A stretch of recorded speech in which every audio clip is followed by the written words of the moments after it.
या हाय, good evening.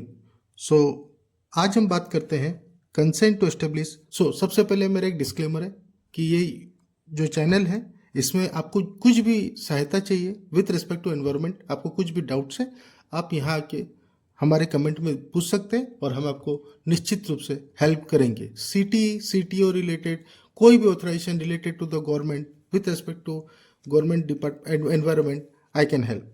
ठीक है, तो आज हम बात करेंगे कंसेंट टू एस्टेब्लिश अप्लाई करते समय हमको क्या क्या डेटा नॉर्मली चाहिए रहता है। दो द लिस्ट इज लॉन्ग, सो हम लोग पार्ट बाय पार्ट वीडियोस में सारी चीज कंसिडर करेंगे। सबसे पहले एक रहता है, तो सबसे पहले आपको खोलना पड़ेगा ASO CMMS पोर्टल। ये आप जब ऑनलाइन करोगे तो ये स्टेट का सबका एक अलग अलग पोर्टल है, तो हर स्टेट का पोर्टल है। तो आप आसाम के लिए जब अप्लाई करोगे, आप गूगल पे अगर मारोगे ASO CMMS पोर्टल, तो अपने आप आपको ये पोर्टल खुल के आएगा। सबसे पहले इसमें जो डेटा मांगा जाता है वो मांगा जाता है कि name, designation, office address, telephone number, email of the applicant क्या होगा। तो इस केस में आप क्या कर सकते हो, आप ओनर का नाम नहीं देके जो आपके फैक्ट्री मैनेजर रहेंगे उनका भी आप नाम दे सकते हो, या आपको ओनर का देना हो तो भी आप दे सकते हो, कोई भी दुविधा है नहीं। ठीक है। नंबर 2 में माना जाता है name of location of the industrial unit premises for which the application is made. उसमें और एक चीज़ कभी कभी मांगा जाता है कि revenue circle, revenue survey number, plot number, name of तालिका और डिस्ट्रिक्ट, अल्सो टेलीफोन नंबर। तो कैसा है, आपको डायरेक्टली एड्रेस तो आपने यहाँ पे ऑलरेडी मेंशन कर दिया है। आप अपने लोकल गांव पंचायत के पास जाके आपका plot number, revenue survey number, कभी कभी अपने पट्टा नंबर डाक नंबर भी बोलते हैं, आप वो वहाँ से ले सकते हो और आप वो डेटा यहाँ आराम से फिल कर सकते हो। ये आपके लोकल बाई जो भी नियर बाई गाँव पंचायत रहेगा वहाँ पे आपको सारा इन्फॉर्मेशन मिल जाता है। थर्ड में रहता है डिटेल्स ऑफ प्लानिंग परमिशन। तो देखिए प्लानिंग परमिशन कैसा रहता है अगर आप किसी गांव वाले इलाके में हैं तो आपको लोकल जो आपका गांव पंचायत रहेगा आपको वहाँ में मिल जाएगा, या आपका फिर म्यूनिसिपलिटी, अगर आप म्यूनिसिपलिटी एरिया में फॉल कर रहे हैं तो आपको म्यूनिसिपलिटी से मिल जाएगा, या कोई फिर मेट्रोपॉलिटन डेवलपमेंट अथॉरिटी है तो वहाँ से भी मिल जाएगा। और इसके अलावा गवर्नमेंट बहुत जगह पे अपना डेजिग्नेट कोई अथॉरिटी बना के रखती है तो वहाँ पे मिल जाएगा। ठीक है ना। तो आपको क्या करना पड़ता है, सबसे पहले आपको एक प्लानिंग का परमिशन लेना पड़ता है। प्लानिंग परमिशन मतलब क्या होता है, इसको डिटेल्स में अपन समझते हैं। तो देखिए सबसे पहले अपने को पूरा एक साइट का एक प्लान बनाना पड़ता है कि उसका मास्टर प्लान क्या है।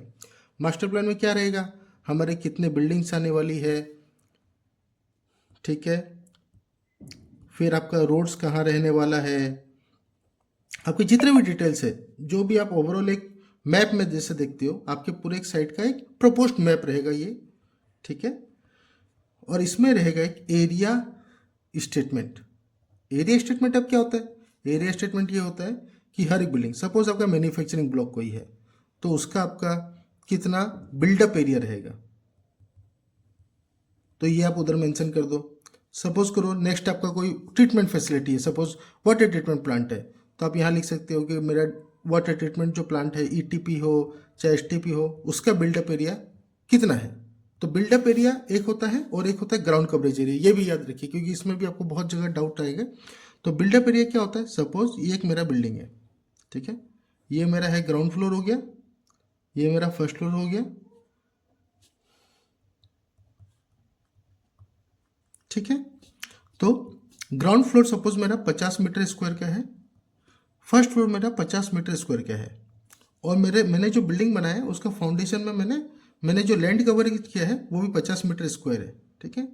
तो मेरा ग्राउंड कवरेज जो एरिया होता है वो होगा 50 मीटर स्क्वायर, जो मैंने जितना एरिया ग्राउंड कवर किया है, और जो मेरा बिल्डअप एरिया होगा वो क्या होगा, वो ग्राउंड फ्लोर फर्स्ट फ्लोर दोनों का छत मिला के जो भी एरिया होगा वो मेरा BU होगा। तो फर्स्ट फ्लोर का मेरा ग्राउंड फ्लोर का area 50 meter square, first floor का एरिया 50 मीटर स्क्वायर, तो मैं लिखूंगा 100 स्क्वायर मीटर।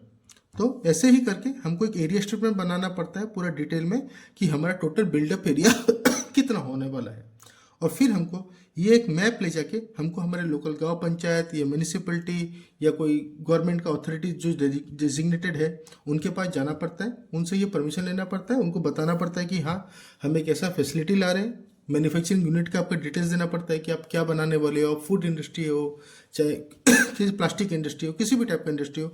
और अलॉन्ग विथ आपको ये मास्टर प्लान और एरिया स्टेटमेंट देना पड़ेगा। आप वहाँ जाओगे तो वो लोग कुछ अमाउंट वगैरह जो भी उनका लीगल फीस रहता है उसके बाद वो आपको परमिशन दे देंगे कि हाँ आप you can proceed for the construction. तो ये क्या है ये आपको लोकल गवर्नमेंट अथॉरिटी की तरफ से आपको एक परमिशन मिल गया। इसके बाद आप जाओगे फिर एनवायरनमेंट के पास, ये जो सिटी वाला बात जो हमारा चल रहा है, तो सिटी के पहले आपको ये स्टेप प्रिलिमिनरी